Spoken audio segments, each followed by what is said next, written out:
കുഞ്ഞുങ്ങളെ, ഞാൻ നിങ്ങൾക്ക് നല്ലൊരു കഥ പറഞ്ഞു തരാം.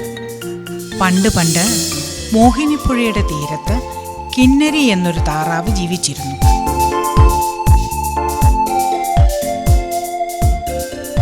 അതിസുന്ദരിയായ അവൾ 3 മുട്ടകൾക്ക് അടയിരിക്കുകയാണ്. അവളുടെ കാത്തിരിപ്പിന്റെ ഫലമായി അവളുടെ ഒരു മുട്ട വിരിഞ്ഞു.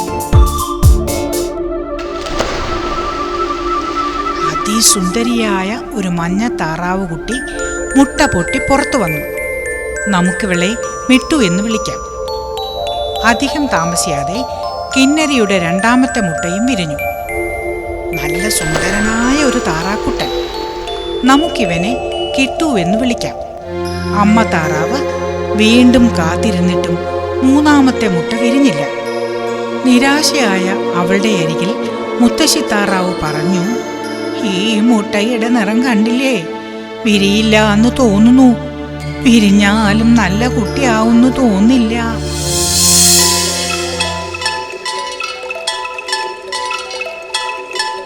പക്ഷേ കിന്നരി താറാവ് വീണ്ടും കാത്തിരുന്നു.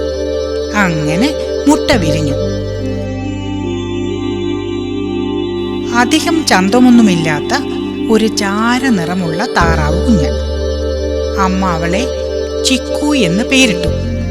കിന്നരി താറാവ് ചിക്കുവിനെ മറ്റുള്ള കുഞ്ഞിനെ പോലെ തന്നെ സ്നേഹിച്ചു. പക്ഷേ ചിക്കുവിനെ അവളുടെ സഹോദരങ്ങളായ കിട്ടുവിനും മിട്ടുവിനും കണ്ടുകൂടായിരുന്നു.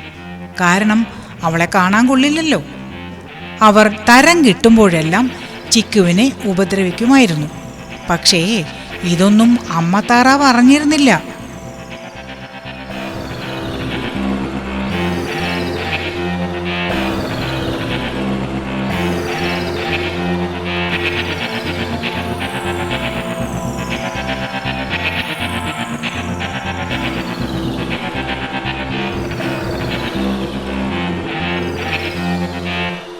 അങ്ങനെയിരിക്കെ ഒരു ദിവസം അമ്മ താറാവ് ഇര തേടാൻ പോയ നേരം കിട്ടുവും മിട്ടുവും ചിക്കുവിനോട് വഴക്കായി.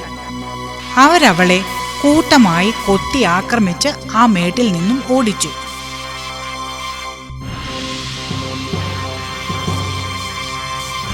ക്ഷീണിച്ചവശയായ ചിക്കു നടന്ന് നടന്ന് ഒരു പാറക്കൂട്ടത്തിന് അടുത്തെത്തി. അപ്പോഴേക്കും നേരം ഇരുട്ടി തുടങ്ങിയിരുന്നു. മാത്രമല്ല നല്ല മഴയുമുണ്ടായിരുന്നു. പേടിച്ചു വിറച്ചുകൊണ്ട് ചിക്കു മഴയത്ത് ആ പാറക്കൂട്ടങ്ങൾക്കിടയിൽ രാത്രി കഴിച്ചുകൂട്ടി.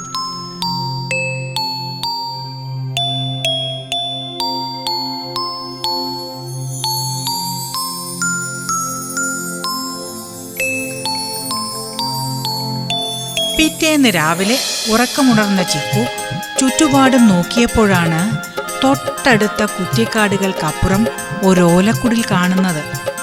ആ വീട്ടിൽ ഒരു മുത്തശ്ശിയും 2 പേരക്കുട്ടികളും അവർക്ക് കാവലായി ഒരു നായയും ഉണ്ടായിരുന്നു.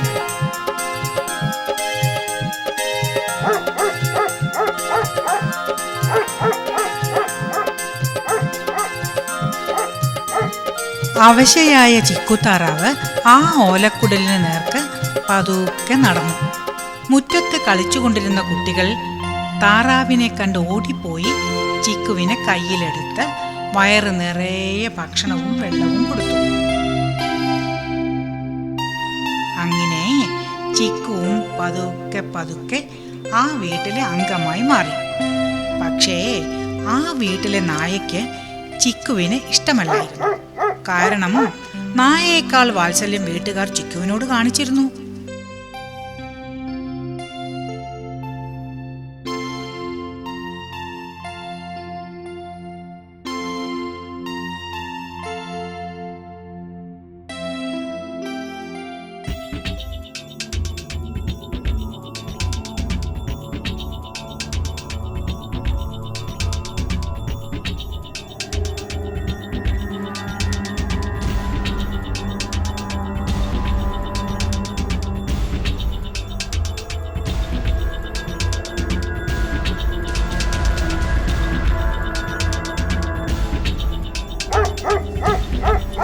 നായയിൽ നിന്നും രക്ഷപ്പെട്ട ചിക്കു മെല്ലെ പറന്നുയർന്നു.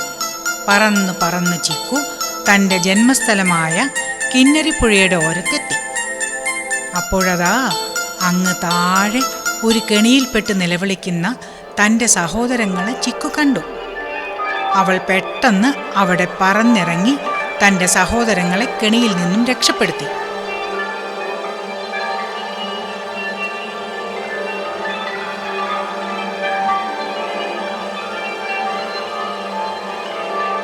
ചെയ്ത തെറ്റുകൾക്ക് മാപ്പ് ചോദിച്ച കിട്ടുവിനോടും മിട്ടുവിനോടും ചിക്കു ക്ഷമിച്ചു.